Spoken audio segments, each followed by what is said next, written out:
Hello dear viewers, আশা করছি সবাই অনেক ভালো আছেন। বন্ধুরা, আজকে ভিডিওতে আপনাদের সবাইকে স্বাগত জানাচ্ছি। বন্ধুরা, আমাদের মধ্যে অনেক ইউটিউবার আছেন যাদের চ্যানেলে প্রচুর সংখ্যক সাবস্ক্রাইবার থাকা সত্ত্বেও তাদের চ্যানেলে পর্যাপ্ত পরিমাণ ভিউজ আসে না। অর্থাৎ যে কয়জন সাবস্ক্রাইবার আছে সেই তুলনায় সেই চ্যানেলগুলোতে ভিউজ আসে না। বন্ধুরা, এটি কিন্তু অত্যন্ত বড় একটি প্রবলেম। কি কারণে চ্যানেলে এই সাবস্ক্রাইবার থাকা সত্ত্বেও ভিউজ আসে না, আপনার চ্যানেলের সাবস্ক্রাইবারগুলোকে আপনার চ্যানেলের সাথে কিভাবে অ্যাক্টিভ রাখবেন, এই বিষয়ে সংক্রান্ত সমস্ত কিছু আজকে ভিডিওর মাধ্যমে আমি আলোচনা করতে যাচ্ছি। সুতরাং পুরো ভিডিওটি না টেনে খুব ভালোভাবে দেখবেন, কারণ নতুন এবং পুরাতন প্রত্যেকটি ইউটিউবারের জন্য আজকে ভিডিওটি অত্যন্ত ইনফরমেটিভ। আপনারা একটু লক্ষ্য করে দেখবেন, বড় বড় অনেক চ্যানেল আছে যে চ্যানেলগুলোতে মিলিয়ন মিলিয়ন সাবস্ক্রাইবার, তো মিলিয়ন মিলিয়ন সাবস্ক্রাইবার থাকা সত্ত্বেও তাদের চ্যানেলে যে ভিউজগুলো আসে সে কিন্তু অত্যন্ত নগণ্য। হয়তো বা 2 বিলিয়ন সাবস্ক্রাইবার আছে, সেখানে একটি ভিডিও ছাড়ে দেখা যাচ্ছে যে 5,000, 10,000, 20,000 বা 30,000 বা 50,000 ভিউজ আসছে। একটি চ্যানেলের সাবস্ক্রাইবার যদি 2 বিলিয়ন থাকে, তার মানে যদি 20 লক্ষ সাবস্ক্রাইবার থাকে, সেই চ্যানেল থেকে একটি ভিডিও আপলোড করলে যদি 5 লক্ষ ভিউজ না আসে, তাহলে কিন্তু সেটি হতাশাজনক। বন্ধুরা, এরকম যদি আপনার চ্যানেলের সাথে হয়ে থাকে, তাহলে বুঝতে হবে আপনার চ্যানেলে সেই সাবস্ক্রাইবারগুলো ইনঅ্যাক্টিভ হয়ে গেছে। অর্থাৎ আপনি ইউটিউবে ভিডিও আপলোড করলে আপনার সেই সাবস্ক্রাইবারগুলোই আপনার ভিডিওগুলো দেখছে না। যখন আপনার ভিডিওগুলো আপনার নিজস্ব সাবস্ক্রাইবারই দেখছে না, তাহলে সেখান থেকে কিন্তু ইউটিউব নতুনভাবে আপনার সাবস্ক্রাইবার ব্যতীত নতুন আরো অনেক দর্শক বন্ধুর কাছে আপনার ভিডিও ইমপ্রেশনগুলো পাঠাবে। অর্থাৎ আপনার ভিডিও ইমপ্রেশনগুলো কিন্তু ইউটিউব কমিয়ে দেবে। আর যখন আপনার ভিডিও ইমপ্রেশনগুলো কমিয়ে দেবে, আপনার নিজস্ব সাবস্ক্রাইবারও দেখছে না, প্লাস নতুন কোনো দর্শক বন্ধুর কাছে আপনার ভিডিও যাচ্ছে না। সো এভাবে কিন্তু আপনার চ্যানেলের সার্বিক ভিউজ ডাউন হয়ে যাচ্ছে। এখন এই সমস্যাটির সমাধান কিভাবে করা যেতে পারে? বন্ধুরা, ইউটিউবে যারা আপনারা নতুন কাজ শুরু করেছেন বা যারা আপনারা দীর্ঘদিন যাবত ইউটিউবে কাজ করে একটি নির্দিষ্ট সংখ্যক সাবস্ক্রাইবারকে আপনার চ্যানেলের সাথে আপনি যুক্ত করতে পেরেছেন, আপনারা একটু লক্ষ্য করে দেখবেন যে প্রথম পর্যায়ে একটি ভিডিও আপলোড করার সাথে সাথে একটি চ্যানেলে কিন্তু প্রচুর পরিমাণ ভিউজ নিয়ে আসা সম্ভব হয় না। একটি চ্যানেলকে দাঁড় করাতে প্রচুর পরিমাণ খাটুনি করতে হয়, প্রচুর পরিমাণ কোয়ালিটি সম্পন্ন ভিডিও তৈরি করে ইউটিউবের প্ল্যাটফর্মে কিন্তু আপলোড করতে হয়। যদি সেখান থেকে কোনো একটি ভিডিও হঠাৎ করে ভাইরাল হয়ে যায় বা বুস্ট করে, তাহলে কিন্তু সেই ভিডিও মারফতে সেই চ্যানেলে প্রচুর পরিমাণ সাবস্ক্রাইবারকে যুক্ত করা সম্ভব হয়, কারণ ভিউজের সাথে কিন্তু সাবস্ক্রাইবারের একটি সম্পর্ক থাকে।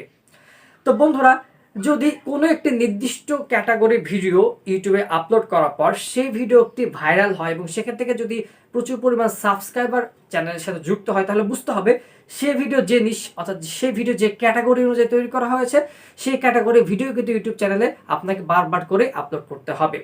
মনে করুন যে আপনি গেমিং ভিডিও তৈরি করেন, তো গেমিং ভিডিও তৈরি করার পর আপনার চ্যানেলে একটি ভিডিও ভাইরাল হয়েছে, সেখান থেকে কিন্তু প্রচুর পরিমাণ ভিউজ আপনি অর্জন করতে পেরেছেন, তার পাশাপাশি প্রচুর সংখ্যক সাবস্ক্রাইবারকেও আপনি আপনার চ্যানেলের সাথে যুক্ত করতে পেরেছেন। তার মানে সেই ভিডিওর মাধ্যমে যেহেতু আপনার চ্যানেলে প্রচুর সংখ্যক সাবস্ক্রাইবার যুক্ত হয়েছে, বুঝতে হবে যে আপনার চ্যানেলে যে সাবস্ক্রাইবারগুলো আছে তারা সবাই কিন্তু গেম লাভার, তারা কিন্তু গেমিং ভিডিও পছন্দ করার জন্য কিন্তু আপনার চ্যানেলকে সাবস্ক্রাইব করেছে।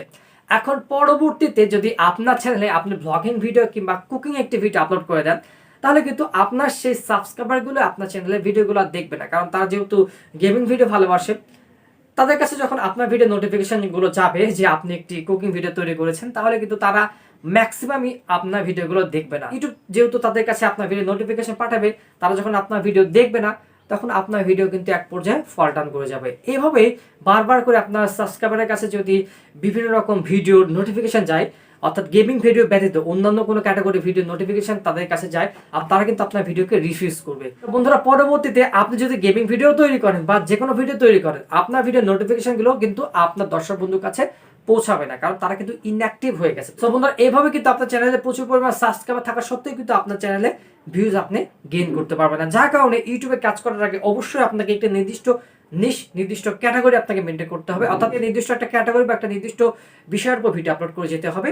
ভিডিওতে ভিউজ আসুক বা না আসুক, নির্দিষ্ট বিষয় মেনটেন করে কিন্তু আপনাকে ভিডিও আপলোড করতে হবে, কারণ কখন কোন ভিডিও ভাইরাল হবে এটি কিন্তু কেউ বলতে পারে না। যখন যে কোনো একটি ভিডিও ভাইরাল হয়ে যাবে বা যে কোনো একটি ভিডিও ইউটিউব বুস্ট করবে, সাথে সাথে কিন্তু সেই ভিডিওতে প্রচুর পরিমাণ সাবস্ক্রাইবার আপনার চ্যানেলের সাথে কিন্তু যুক্ত করতে পারবে। সুতরাং এই বিষয়টি অবশ্যই মাথায় রেখে কিন্তু আপনাদের কাজ করতে হবে। কিন্তু যে বিষয়টি বলবো সেটা হচ্ছে অবশ্যই আপনার ভিডিওতে কোয়ালিটি মেনটেন করতে হবে। বন্ধুরা, আপনার ভিডিওতে যদি পর্যাপ্ত কোয়ালিটি না দিয়ে আপনি ভিডিও তৈরি করুন, তাহলে কিন্তু দর্শক বন্ধুরা হয়তো বা একটি ভিডিও দেখে আপনার চ্যানেলের সাথে এসছে, পরবর্তীতে যদি আপনি সেম ক্যাটাগরির ভিডিও তৈরি করেন না কেন, যদি ভিডিও কোয়ালিটি ভালো না হয়, দর্শক বন্ধুদের যদি আপনার ভিডিওতে বেশি করে আপনি ধরে রাখতে না পারেন, পরবর্তীতে কিন্তু সে সাবস্ক্রাইবারগুলো আপনার ভিডিওগুলো আর দেখবে না। একটা পর্যায়ে কিন্তু তারা আপনার চ্যানেল থেকে চলে যাবে। সো বন্ধুরা, তারাও কিন্তু আপনার চ্যানেলে ইনঅ্যাক্টিভ সাবস্ক্রাইবার হয়ে যাবে। আপনার চ্যানেলে সাবস্ক্রাইবার হিসেবে তারা থাকলেও আপনার ভিডিওগুলো তারা দেখবে না। বন্ধুরা, তৃতীয় যে পরামর্শ দেবো সেটা হচ্ছে, যদি আপনার চ্যানেলের সাবস্ক্রাইবারগুলো আপনার চ্যানেলের ভিডিওগুলো না দেখে, বুঝতে হবে যে আপনার ভিডিওতে কিছু পরিবর্তন নিয়ে আসা দরকার। অর্থাৎ আপনি ভিডিওতে কিছুটা ভ্যারাইটিস নিয়ে আসুন, ভিডিওতে কিছু ইফেক্টস ব্যবহার করুন, ভিডিওতে কিছু ট্রানজাকশন ব্যবহার করুন বা অন্যান্য কিছু বিষয় ভিডিওতে ব্যবহার করুন, যেগুলো দর্শক বন্ধুদের কাছে একটু আকর্ষণীয়ভাবে প্রেজেন্ট করা যায়। অনেক সময় হয় কি একই ক্যাটাগরি বা একইভাবে যদি আপনি ভিডিও তৈরি করতে থাকেন, দর্শক বন্ধুরা এক সময় বিরক্ত হয়ে যায়, বারবার করে এক বিষয় দেখতে চায় না বা বারবার করে এক জাতীয় ভিডিওগুলো দেখতে চায় না। একটু যদি প্রেজেন্টেশনটি ভিন্ন হয় তখন কিন্তু দর্শক বন্ধুরা আপনার ভিডিওগুলো দেখবে। সো বন্ধুরা এভাবে কিন্তু আপনার চ্যানেলের সাবস্ক্রাইবারগুলোকে আপনি অ্যাক্টিভ রাখতে পারবেন। আর যখন আপনার চ্যানেলের সাবস্ক্রাইবারগুলো অ্যাক্টিভ থাকবে, আপনি ভিডিও পাবলিশ করার মাত্র প্রচুর পরিমাণ ভিউজ আপনার সেই ভিডিওতে আপনি গেইন করতে পারবেন। আর যখন ইনিশিয়ালি প্রচুর পরিমাণ ভিউজ আপনি আপনার ভিডিওর সাথে যুক্ত করতে পারবেন, আপনার সাবস্ক্রাইবার আপনার ভিডিও দেখবে, প্লাস নতুন আরো অনেক দর্শক বন্ধু কিন্তু আপনার ভিডিও দেখবে। আর যখন নতুন আরো অনেক দর্শক বন্ধু আপনার ভিডিও দেখবে, সেখান থেকে কিন্তু আপনি নতুন আরো সাবস্ক্রাইবারকে আপনার চ্যানেলের সাথে যুক্ত করতে পারবেন। আশা করছি ভিডিওটি আপনাদের উপকার আসবে। যদি ভালো লেগে থাকে লাইক দেবেন, চ্যানেলটি সাবস্ক্রাইব করে সাথে থাকবেন। নেক্সট ভিডিওতে আবার দেখা হবে। সে পর্যন্ত সবাইকে ধন্যবাদ।